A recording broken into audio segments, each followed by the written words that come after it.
You're listening to Open Conversations on Learning Matters, a podcast discussing the challenges our children face in today's educational system and the future of education in the digital age.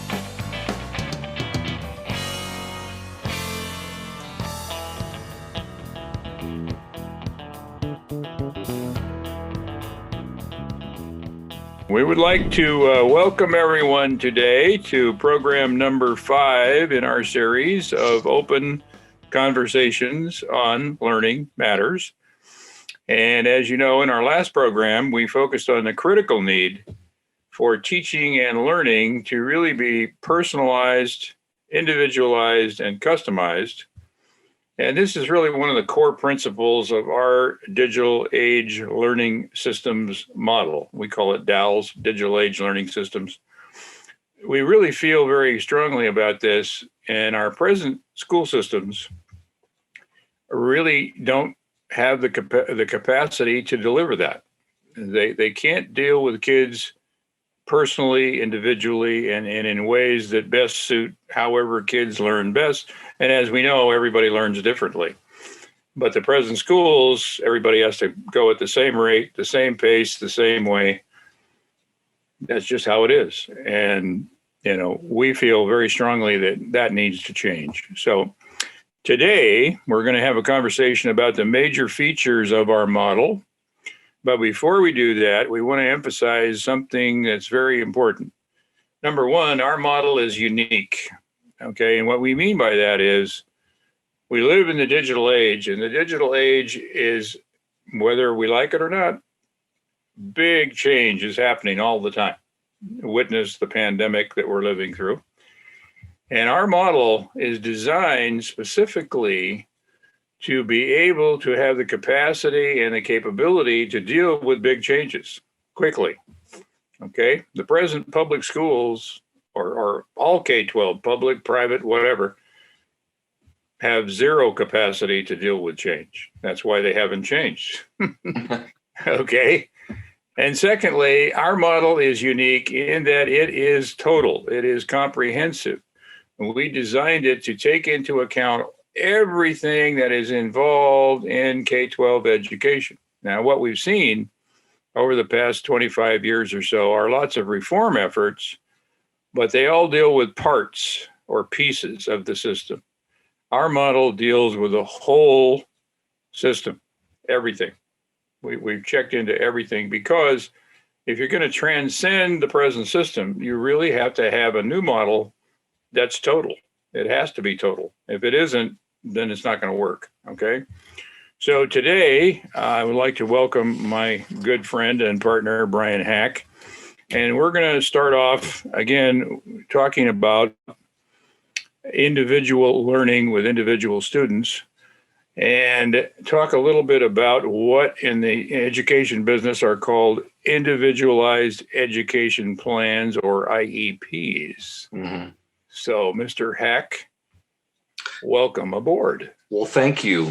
I totally agree with that idea that most of the educational reforms, especially the ones that I experienced in teaching in 30 years, they only dealt with a very small segment of the system.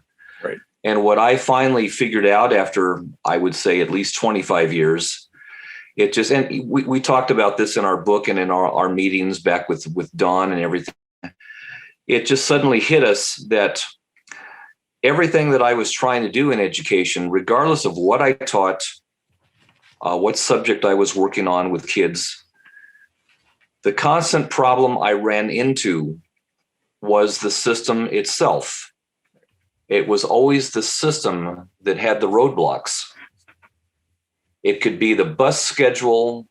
It could be the school schedule of when homecoming falls. This is coming up. There's a fire drill in 3 days. Everything was built around all this other stuff. And what really happened to me is, especially in my last 5 years, is I started to become real critically aware of how much of that, the demands of that old traditional system, were literally sucking the energy and the life out of everything that I was doing. it got to the point where, especially during my last 2 years of teaching, every day was a war for me to just try to come into my program with my class, with my kids, and just be allowed to teach, to do what I knew how to do very well. Right. I was constantly fighting that. Right. And I think one of the things you did in your program, your guitar classes, was, again, coming back around full circle here, you really worked with each student individually. Oh, yeah. Because students playing any musical instrument, they're all in a different place individually. So that's where you have to meet them. You have to deal with them as individuals. So say a little bit more in terms of when you worked with your guitar students. I know you spent some time really helping them to understand the requirements and the performance expectations of professional music. I spent the first several weeks of my program, and mostly beginning guitar, because the intermediate and advanced students had already gotten to know me, and all of that stuff got pretty well taken care of. Right. But I just remember so many stories where I had to it was good. I had to use those classroom experiences as a teach tool, for everybody to kind of get on board. But I remembered vividly that kids were always looking for shortcuts. And that was because of the technological world in which they had all been brought up. Right. And so one young student is trying to point out to me that, look, I've got a guitar tuner on my cell phone and blah, blah, blah, blah, blah, blah, blah. Why don't you do it that way? And I finally looked at him and said, because the program that you have on your cell phone, like all the others that I've observed, it is not teaching you to hear the notes. You're not hearing, you're looking at some little strobe that's telling you technically that your guitar is in tune. It's not how it works. You're all playing guitars that were made overseas. They're not the highest quality. The first thing you've got to work on is your ear, what you hear. Right. If you come up to me and hand me your guitar and you say, wow, this just doesn't sound in tune, cool. At least you know it doesn't sound right. Yep. If you keep playing with your cell phone, you're never going to get there, because you're trying to shortcut the whole process. Right. So a lot of it was trying to get kids to get literally in tune with my program, the view of how commercial music and all styles, how it works, the common things that bring it all together, what you've got to bring to it, a work ethic. It's not going to be easy and free. It's going to be difficult. And if you can't handle that, you're in the wrong class. Right. So one of the major features of our model is really, and this question was brought up by our late partner, Don Prentice, in our current systems, we have special programs for what are called special needs students. Right. And under federal law, every special needs student with a learning disability or a physical disability or emotional issues, they all have to have what's called an IEP. Right. Individualized education program that's customized to their individual needs. And Don simply asked one day, why doesn't every student have an IEP? And it was like, good question. And so in our model, one of the first components we're going to talk about today is, in our model, every student has his or her own IEP. And so, whatever they are interested in doing, whatever their goals are, whatever career field, and we realize, high school kids change their mind every 5 minutes. Right. But they have to start somewhere. And so we sit down with the parents, with the student, or with other folks who need to be part of the conversation, and say, okay, what are your goals? What are you interested in right now? Well, I want to be a professional guitarist. Okay. As you did in your program, here's what's involved, folks. You may think that you're going to be a rock star. No, it's a lot of hard work. there are very specific performance requirements, performance expectations in professional music, and you got to figure out what those are and work on them. And it requires thousands of hours of practice. Okay, this is not something you just walk out on the stage and go, "Hi there, I'm here now." Well, in my program, because I've kept in touch with a lot of these folks way beyond high school, Right. And the vast majority of them, I remember in beginning guitar, that's where they all started. They want to jump in and get, and learn how to play their favorite songs. And 15, 20 years later, the vast majority of them are involved in recording, technical expertise in all kinds of different mediums, whether it be advertising,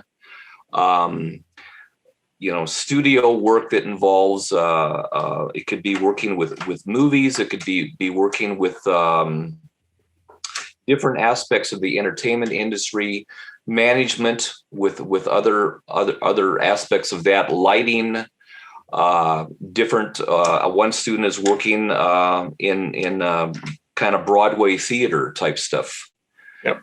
So this whole market of entertainment was something that brought a lot of them in different places and different strategies. Guitar was simply the starting point. But the funny thing is, a lot of them, along with that, they kept playing. And that has always served as kind of a background, as kind of a foundation by which they better understand all these other aspects of what they've gone into. Yeah. And I think that, when we talk about teaching and learning that's individualized, personalized, customized, one of the working assumptions of that is that the students and the teachers and the parents have the right information. So in a typical high school today, if the student goes in to talk to his or her counselor and says, question, I want to become a professional musician, what are the requirements? What are the performance expectations? The answer he or she is going to get is, I don't know. Because the counselors don't know. Or if you walk in and you tell them, I want to be a professional plumber, for example. Yeah. And the counselor is probably going to look at you and say, well, wait a minute, why aren't you thinking about college? Exactly. They're always going to turn you away from all of that. And the irony of that particular situation is that if you really understand what's going on in the country with regards to our infrastructure, or I should say our lack thereof, what has happened in this country and how that has been neglected for decades now, we should not be having that conversation with kids. Right. We should be talking to them about, hey, if you want to go into something, okay, you go into plumbing, maybe that leads to 10 other things that you get involved in, and you become a contractor, and all of a sudden you're managing 20 other people in a whole bunch of different capacities. Right. Why is that a bad thing? I think it's a great thing in this day and age. Absolutely. So in our system, in our model, this first item we talked about, every student will have an IEP, an individualized education plan. And we will provide them not only with the information, but with direct teaching, learning relationships with teachers, with educators who come from industry. Right. So, excuse me. And that leads to the second item on our list here. In the present system, kids get sorted. Right. Now, people don't like to talk about that. And in the old days, the forbidden word was tracking. Yeah. Kids get tracked. Okay. Yeah. But it's still going on, folks. It's still going on, and kids are still getting sorted into college prep or not college prep. And as you said, when you talk to a high school counselor, most of them will try to steer you toward college. Well, if I'm a student and that's not my goal and I don't want to go to college. Along with 80% of the other kids in high school. Yeah. What I need is information about different careers. Right. Okay. I don't need to be told go to college. I need information. If I want to be an electrician, I need to know How does that happen? Okay, so in our system, we do not sort students. And if parents are not aware of it, I'm sure they are. One of the big sorters that the current systems use is Algebra 1. Right. Okay, if you get an A or a B in Algebra 1, then you go down the college prep road. And Right. if you get a C or a D or an F, then we put you into some other general courses or whatever, or remedial courses, as the case may be. So, Even though all the most professional people in the United States that are making the most money are all college dropouts. Yeah. But we'll just ignore that. Yeah. So that would be item 2, is that we don't sort, and we really take each person individually and say, okay, what do you want to do? What are you interested in? What are your goals? And we lay out a plan, and we adjust it every 3 months or so as needed, as they progress and as they change their mind. We know they will, and that's okay. So that brings me to number 3, and that is one of your favorite topics, time. Yeah. Yeah. Okay. And in our model, and this came out of a conference we held in 2010, we had a conference with all the stakeholders, students, parents, grandparents, teachers, counselors, employers, you name it. We had them at this conference. We spent 2 days on a weekend. And one of the issues that came out of that conference was students should be able to learn anything from anyone at any place at any time. Okay? Yeah. And so what we have right now, and you alluded to this earlier, was in the present system, there's 180 days in the year, and each day is 6.5 hours. And that's not really true, because as you noted, every day you taught, you had you're fighting the traditional monster. Well, you had 500 interruptions. Right. How can you teach and how can you learn when every 20 minutes or so somebody's interrupting with something? It's impossible. And the other thing is, again, going back to personalization, what if I'm a student and I like to learn at night? Right. Or I like to learn early in the morning, or I like to learn late in the afternoon, or whatever. Right. Okay. Or I'm a teacher and I would prefer to teach evening courses. Right. Well, why not? Why not? So, item 3 here, in our model, our digital age learning centers are open for business 24 hours a day, 7 days a week, 365 days a year. Okay. And people look at us and go, what? How can you do that? How can you possibly do that? That's impossible. No, it's not. No. And what's interesting is an online class doesn't have to worry about these. It can happen anytime. Yeah. Exactly. It can happen anytime. And even in-person learning, which, the kids will be doing a lot of that. Same thing. Okay. Who said that school has to start at 8 in the morning and end at 3 in the afternoon? It's just the way we've always done it. Right. And part of that, we understand, is what we call the babysitting function. Yeah. Because that's when parents are at work. But what has happened now? See, change again. Okay. Yeah. Example. I have 2 sons and they're both married, and my 2 sons and their 2 wives work from home. Okay. For the companies they work for, which I cannot mention.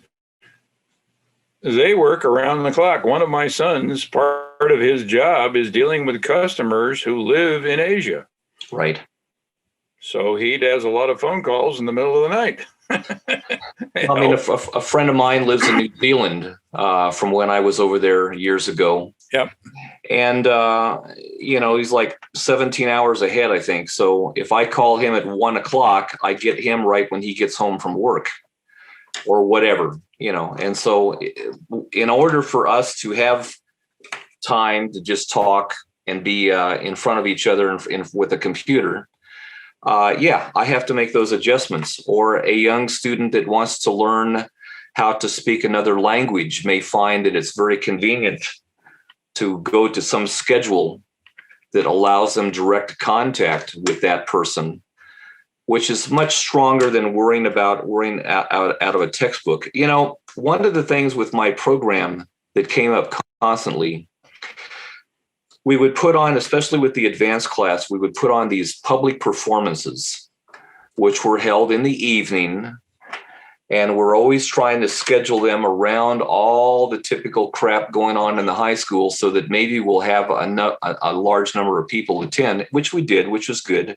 Yes, you But did. the counselors, school counselors would show up and they would say, "Oh my gosh, I had no idea that Billy had that kind of talent. I knew he was interested in guitar. I had no idea he could sing like that." And I didn't want to be cynical with them. I always, "Oh, well, thank you. I'm glad you came. Glad you had a good time." But professionally, I wanted to look at these people and say, "Why didn't you know that?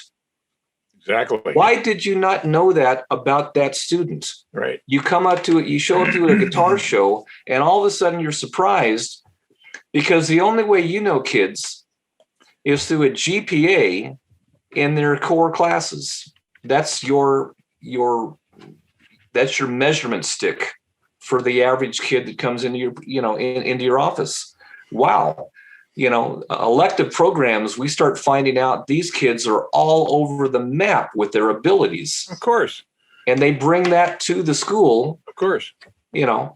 And we have a system that doesn't really the present system doesn't care. Right.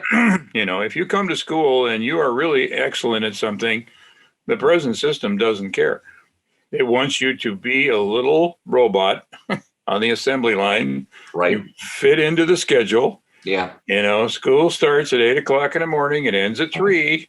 Yep. And if you're a person who doesn't like that, oh, well, yeah, too bad.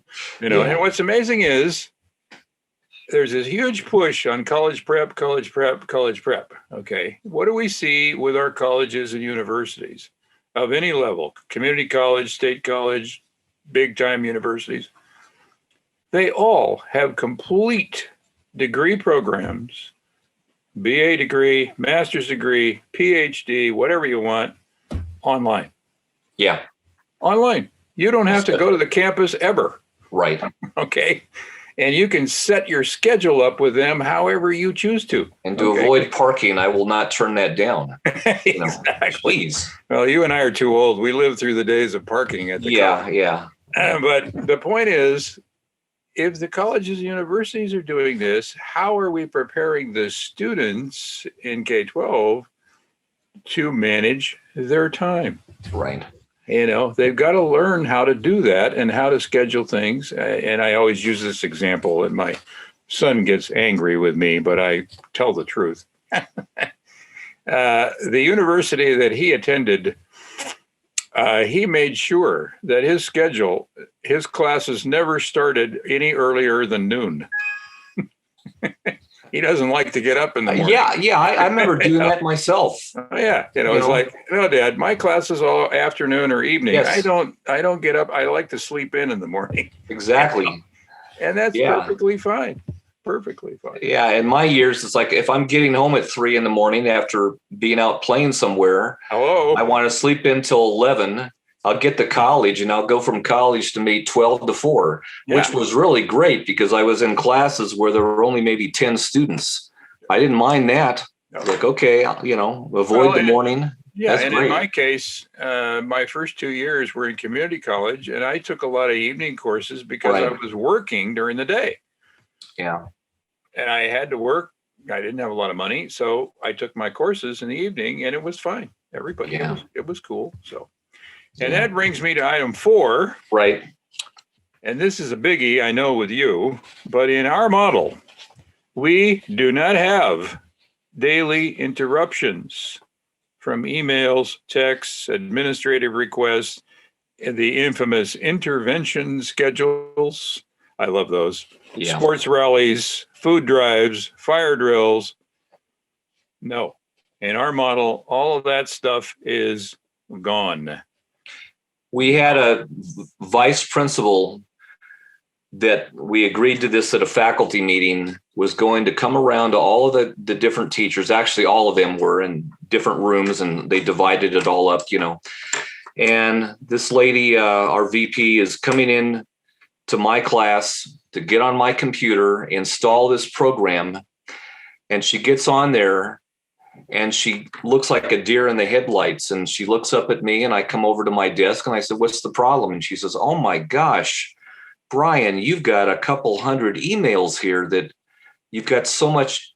And I looked at her and I said, "Yeah, I've been so busy teaching my students. What was I thinking?" How could I possibly? And she just looked at me again like a deer in the headlights, because she didn't get what I was saying. It's like, I don't care about all that crap. I'll spend the end of the day, I'll delete half of it. I'm focused on my students. Yep. They're the ones in the room. That's what's in front of me. That screen is not my life. Right. And we're currently reading this book. Right. A World Without Email. Mine's right over here on my desk. Yep. And it's like, folks, Cal Newport. You can spend every single minute of every single day, if you choose to, doing nothing but responding to emails. I get hundreds every day. You get hundreds every day. And then most of the time I just delete them. But the point is, in our model, in-depth, really high quality teaching and learning is number one. Right. Okay. And all that other stuff, goodbye. We're not going to allow all those interruptions, because when kids are really focused, and you know this from your teaching, right, and they're really getting it, and they're working with their music, and they're mastering something, the last thing you want to do is interrupt them. Leave them alone. Let them do it. And what's interesting, again, if we go back to the world outside of schools, when people are working in real jobs, real careers, they need big blocks of time to do what they do, and to do projects, to manage projects, to work with customers, whatever. And if they had to put up with all the interruptions that happen in our K-12 schools, they'd go crazy. That's one of the big things. Again, the start of the school year, I have to wade through this stuff with kids. And the typical question is, they misunderstand the term multitask. Yeah. And it's like, it does not exist. No. That's a fallacy. That's the human brain was not designed to function with two things on your mind at the same time. You're really, the brain is switching back and forth. And if you're going to spend your whole day doing that, fighting with your computer and your cell phone surgically attached to your forehead, if that's the way you're going to live your life, the whole world is going to pass you by. Right. Exactly. And so anyway, that was a big issue with me. Yeah. And that leads to number 5, and this is critical. Our model is focused on teaching and learning that is real, is meaningful, is relevant, and where kids are engaged in working on challenging projects all the time. Okay. And one of the keys to success in your guitar program was, later on, you're going to have to do this big performance in front of your parents and the community and everybody. Mm-hmm. So you got to really perform at a very high level. Okay. And the term we use is mastery level. Have you really mastered the guitar? Okay. And all of the things that go with that performance. Okay. Well, in the present system, and I'm linking up number 4 and number 5 here, there's not enough time for mastery. Okay, kids are, quote unquote, covering the standards. Yeah. Well, what does that mean? It means they're just sort of going through them, and then they take a test and then they forget it all. Right. No. In our model, we're saying, wait, we want the students to have enough time to practice, to apply, so they get to that mastery level. That is performance-based. Yeah, it's critical. You've got to get to that level. So, right. And I think that when you make that a core principle, then the present system simply cannot go there. It does not have enough time. In our first book, which, again, with all, people listening to this, I highly recommend that people check that out and read it, because we cover several stories, many examples of teachers that have highly successful programs. And ironically, the way that they achieve that is by finding ways to work around the current education system. Yeah. It may be, you've got to kind of put the textbook off to the side and ignore all the administrators telling you to write your standards on the board in front of the class. The teachers that were most successful had the greatest relationships with their students, regardless of what they taught. They had found ways to get around all of that BS and just focus on their program, their kids. Yep. And the level of learning was always way beyond what was expected of the typical core classes. Well, and if you go back to mastery performances, right? Why did the kids in your program, why were they able to get to that level consistently? The answer is, they immediately saw, they perceived, they understood, hey, what Mr. Hack is teaching here is meaningful. It's relevant. It adds value. Okay. If you go into a typical academic course, it's like, all right, today we're going to cover the causes of the Civil War. Well, that's nice, and it's important to know some of that stuff. But the point is, how does that apply to my life right now? Answer kind of vague. I'm not sure. Okay. Whereas in your program, the answer was very clear.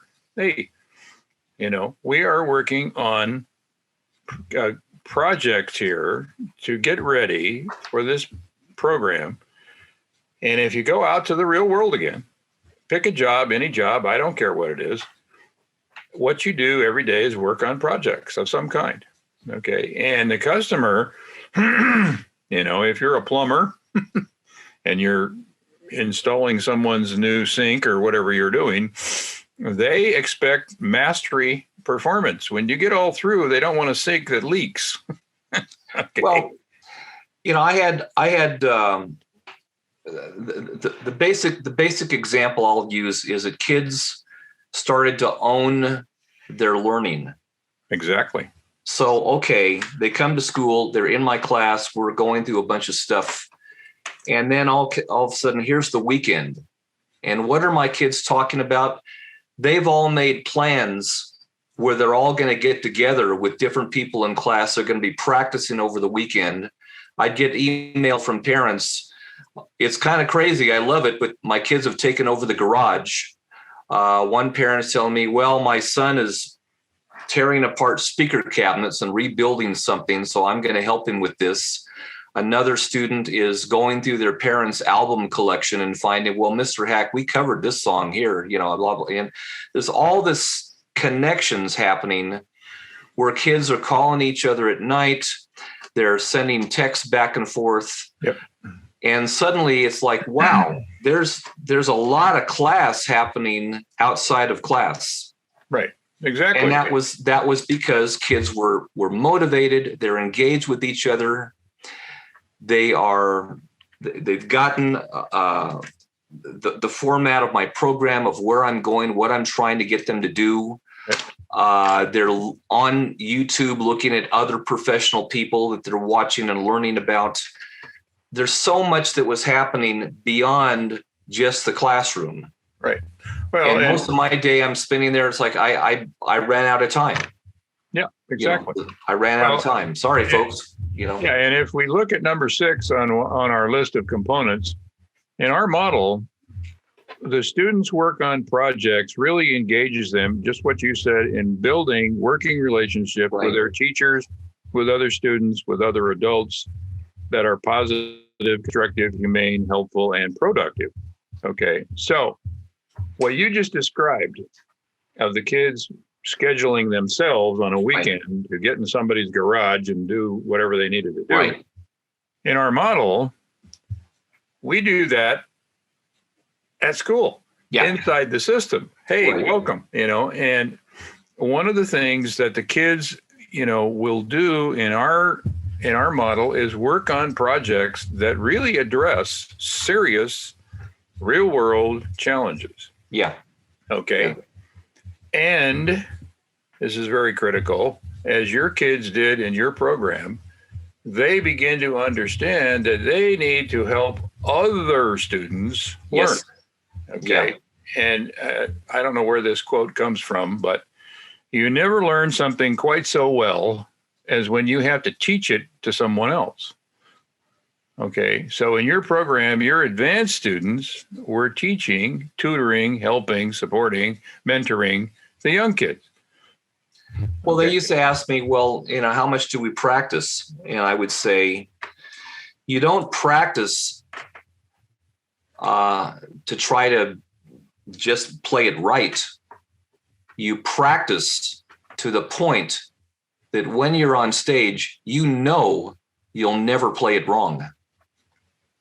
That's a whole different level. Yes, that's mastery. That's mastery. That's mastery. Yeah, exactly. If you look at, I was looking at this one, number 7 on our list, for example. It says, our teaching and learning processes and curriculum are focused on a primary context of lifelong learning skills, which is our numero uno, so to speak. Our students learn how to learn and how to learn at very high levels of quality. This is a requirement for all jobs and careers they may choose in future, and a requirement for success in adult life in their futures of living and working in the digital age. And again, I guess I'm hammered by this stuff. The state of America's infrastructure, we seriously need young people to get involved in so many of these lifelong learning aspects. Yeah. Where they learn how to navigate adult life. Exactly. Well, and part of that, again, going back to where we started today, is dealing with change. Right. Okay. And when you become a really highly skilled lifelong learner, you know how to deal with uncertainty and you know how to deal with change. The problem now is we have people who don't want to change. Right. Because they don't know how to. They just want to stay the same, stay in their little bubble, and don't bother me. I don't want to change. Well, change is going on, whether you like it or not. Okay. And as you said, it is all about understanding how to be a really highly skilled lifelong learner, because whatever career you pick, okay, whatever that may be, it's going to change. And sometimes overnight. And there are people in certain technical careers who, if they can't keep up, they lose their job, and that's a very harsh penalty. But the bottom line is, in the present K-12 system, our students are not engaged in figuring out and understanding how to learn, the process of learning, and how to do that at a really high level of quality. Our present K-12 systems just don't go there. And whether people realize it or not, our nation is paying the price big time for trying to stay the same, trying to live in the last century, for lack of a better term. Yeah, well, they just had an item on the news. I don't know I can't remember the city or where there's a big bridge. It's an old bridge. Right. And they're showing in the structure of this bridge, there's this giant crack. Yeah. Okay. And they just reported that the individual, don't know any names, had inspected this bridge twice and missed. I mean, this crack is big. Wow. And so he got fired. Yeah. Because he didn't do his job right. And it's like, folks, our infrastructure is old. It's dangerous. It's really in need of either big repairs or replacement. Okay, well, how are our young people who are currently in K-12, how are they going to be involved in that? Okay. And how are they going to learn those skill sets? I don't know what that job is going to require, but I would suspect maybe it will include a welder. Well, as I understand things in California, in 9 years, the state, apparently, from what I've read, does not plan to sell gas-powered cars. Amen. Everything's going electric. Yeah. So Ford Motors is creating a new F-150 pickup that's all electric. Yeah. It's coming. Change is happening. Yeah. And all the time. Everything politically that I see going on in the country, I mean, there's several different aspects of that, but one of the big, to my way of thinking, it's just people resistant to change. Yeah. And I see it in several systems. I see it in our law enforcement. I see it in public education. Yeah. It's the same theme, unfortunately. Yeah. And the reality is, whether we like it or not, and most of us don't like it, and there are certain changes that I certainly don't like, but they're happening, they're coming, they're on the way, or they've already happened. And the change in the digital age is they're happening at light speed. Yeah. They're happening at a rate that's exponential change. And so how do you deal with that? Well, you have to have lifelong learning skills. Yeah. And going back to where we started today, your education systems have to have the capacity and the capability to deal with change. Right. In our model, as we now have, I think we're up to 52. Right. I know we added another one last week. Digital age skill sets.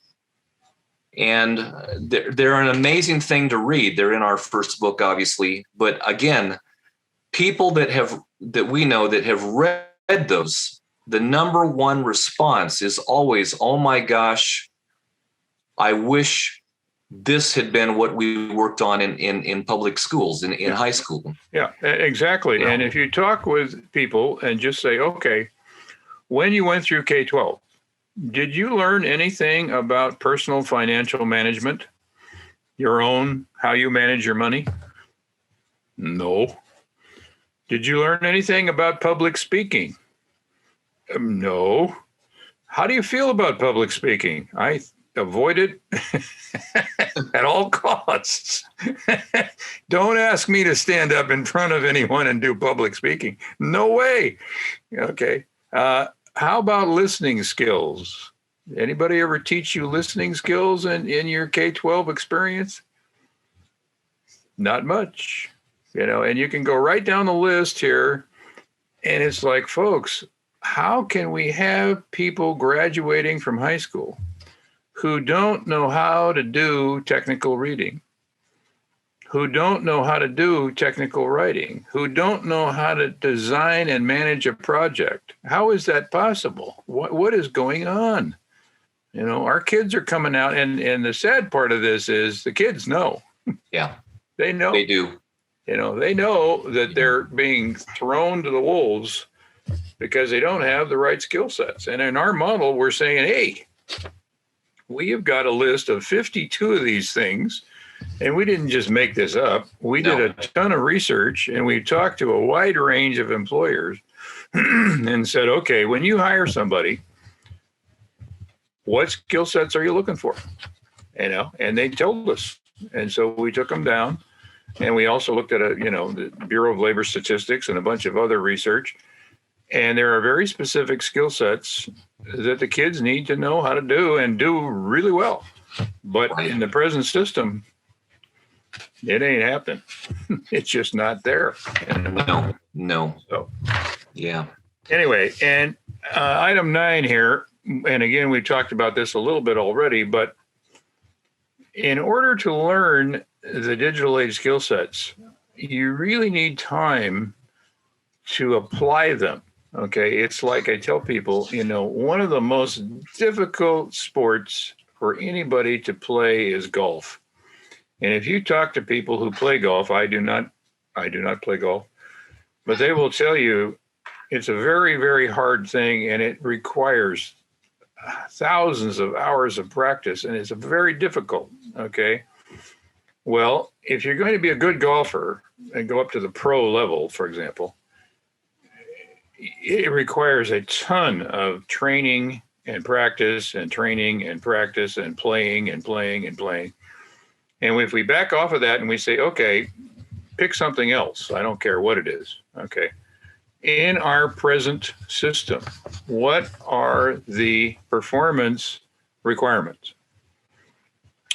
Two things: seat time and a passing grade. Well, a passing grade is a D minus. Yeah. You think you're going to be a professional golfer with a D minus performance? No, it's not how it works. People don't want to hire D minus plumbers. I may have told the story before, but a young teacher kind of wanting to hang out with me because I had been an AP teacher from prior to my guitar program. Right.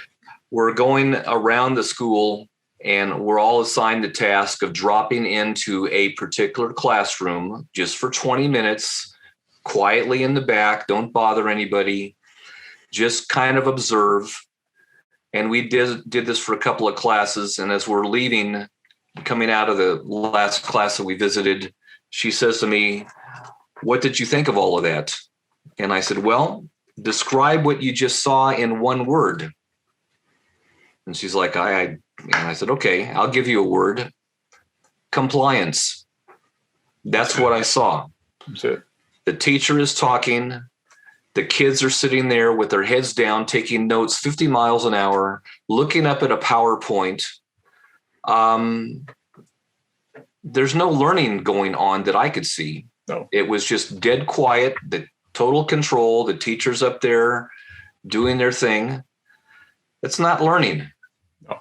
You know, and the proof is, everybody knows this. The proof is, if you talk to adults and you say, please tell me how you would feel if we were to take you into a little room somewhere and give you the final exam from your high school chemistry course. How would you do on that test? And they look at you like, are you kidding me? No. Unless they've been in a job or a career that requires that knowledge of chemistry. Okay. So we take all these courses in K-12, we go on with our lives, and we never, ever use that stuff ever again. We never even think about it. And it's like, why not? Well, because we didn't apply anything.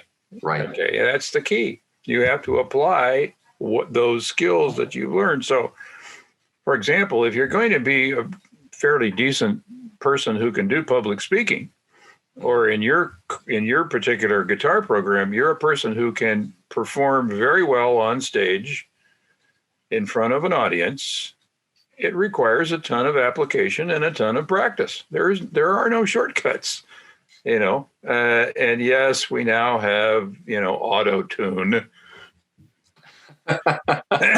but you can't fake it when you're live.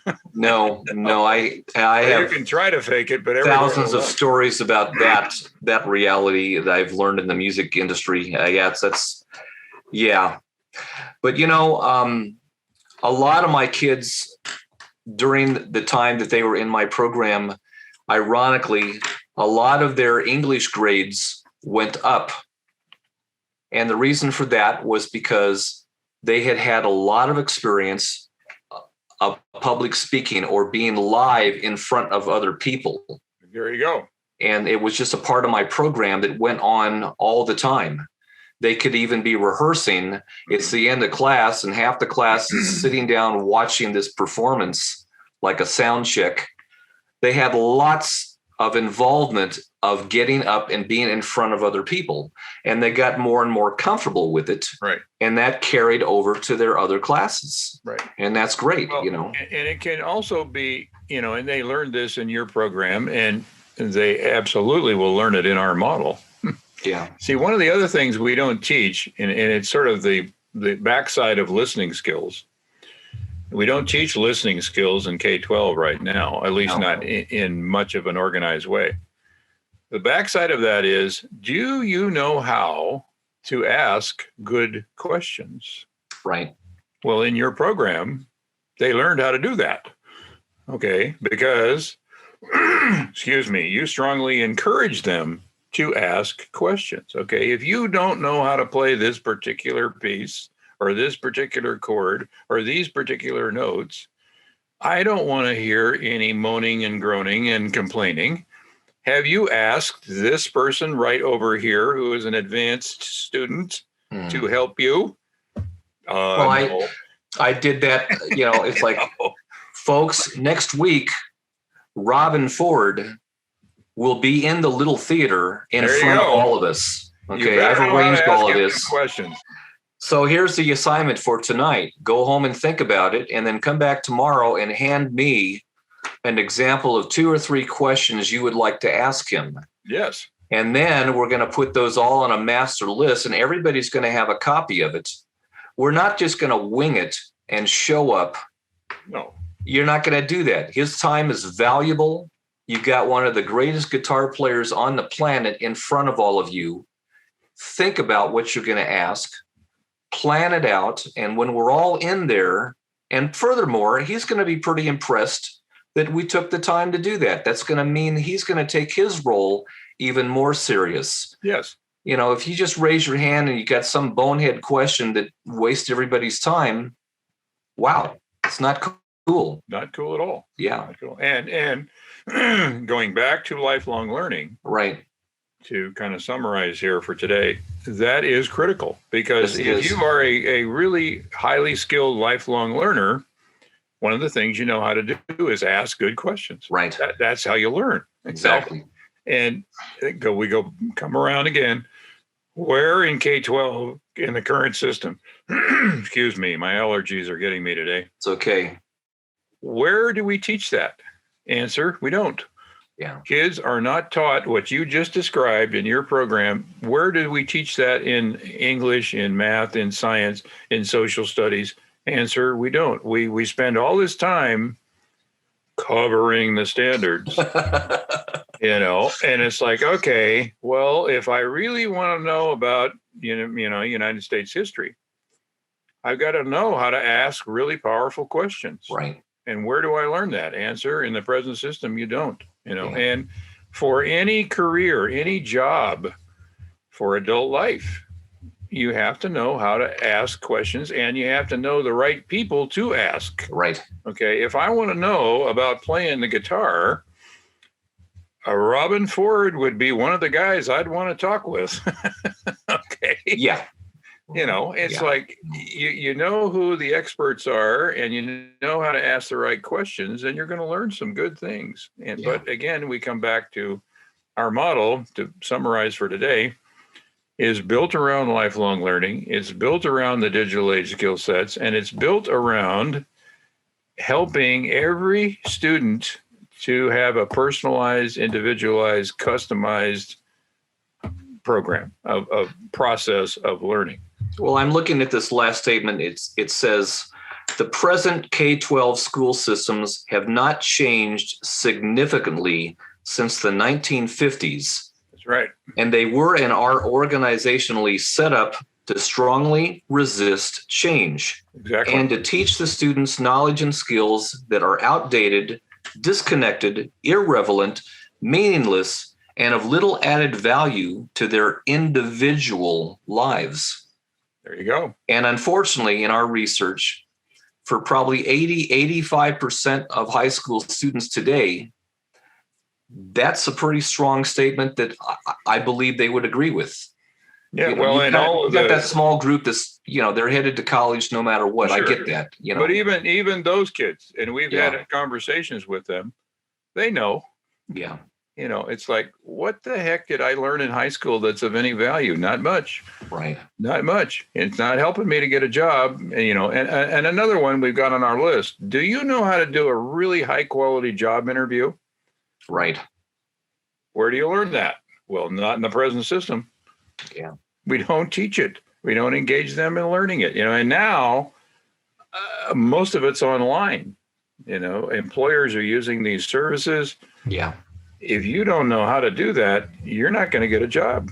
Okay. So I saw one job interview program that was done. Actually, it was a special ed program. Yep. And I remember thinking to myself, wow. Yeah. Why not make this a requirement of all senior high school students? Everybody needs to know that. Exactly.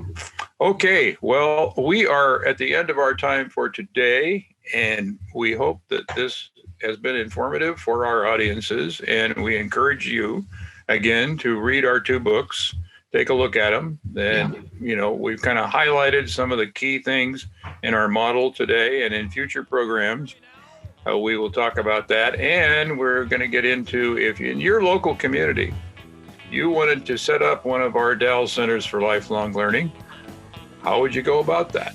Right. And we'll talk about that next time. All right. Okay. Thank you, sir. Take care. Thank you.